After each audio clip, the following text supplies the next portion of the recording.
परमेश्वराय नमः।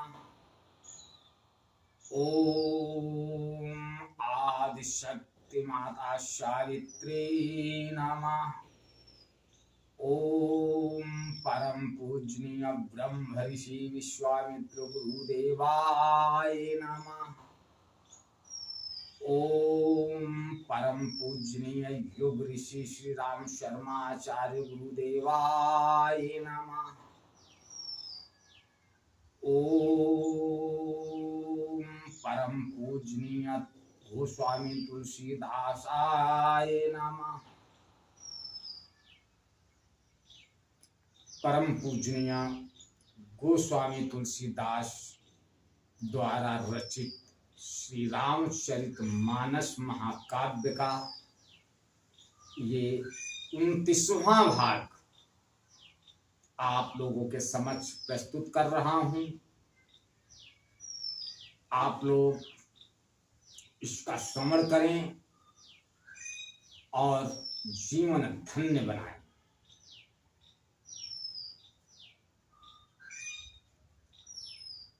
बाल चरित चहु बंधु के बनज विपुल बहुरंग नपरानी परिजन सुकत मधुकर वारि विहंग। चारों भाइयों के जो बाल चरित हैं वे ही इसमें खिले हुए रंग बिरंगे बहुत से कमल हैं। महाराज दशरथ जी तथा उनकी रानियों और कुटुंबियों के सत्कर्म यानी पुण्य ही भ्रमर और जल पक्षी हैं। से स्वयंवर कथा सुहाई चरित सुहावने सोच बिछाई।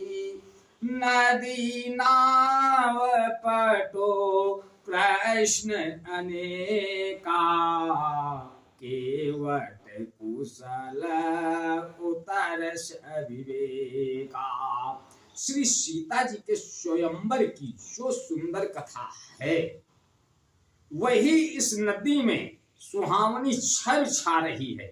अनेकों सुंदर विचारपूर्ण प्रश्न ही इस नदी की नावें हैं और उनके विवेक युक्त उत्तर ही चतुर केवट हैं।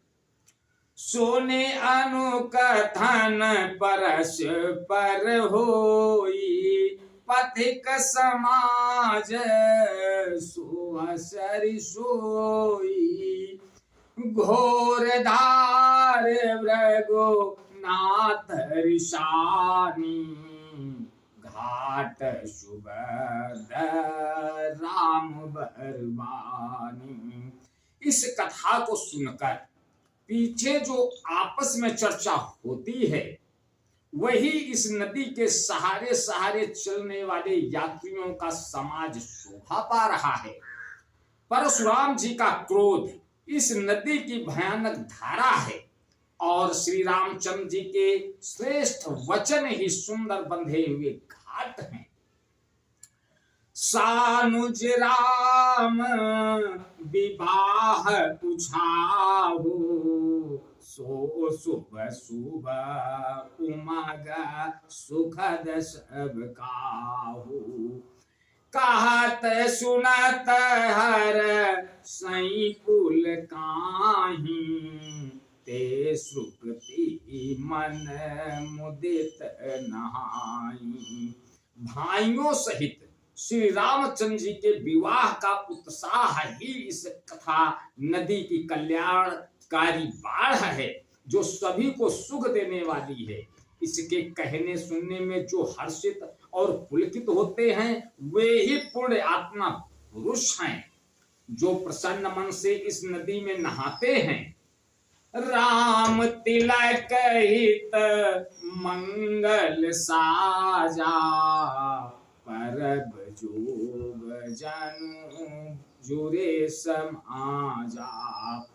काई कुमति के कई केरी परिजा सुपल विपति घनेरी। श्री रामचंद्र जी के राज तिलक के लिए जो मंगल साज सजाया गया, वही मानो पर्व के समय इस नदी पर यात्रियों के समूह इकट्ठे हुए हैं।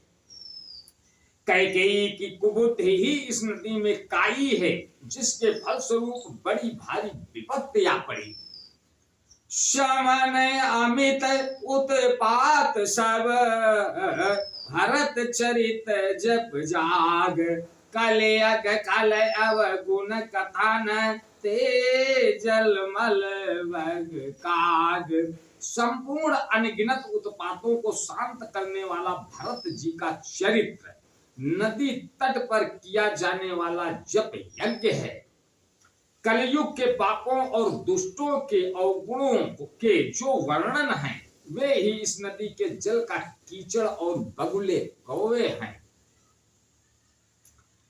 कीरति सरित छौर तुरूरी, समय सुहावन पावन भूरी।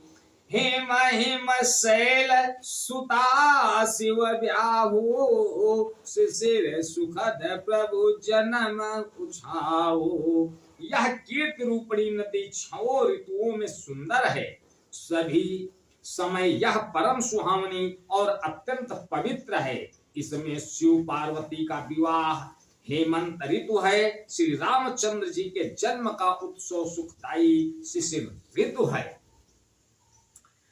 पर नव राम विवाह समाजू, सोमुद मंगलमय ऋतुराजू।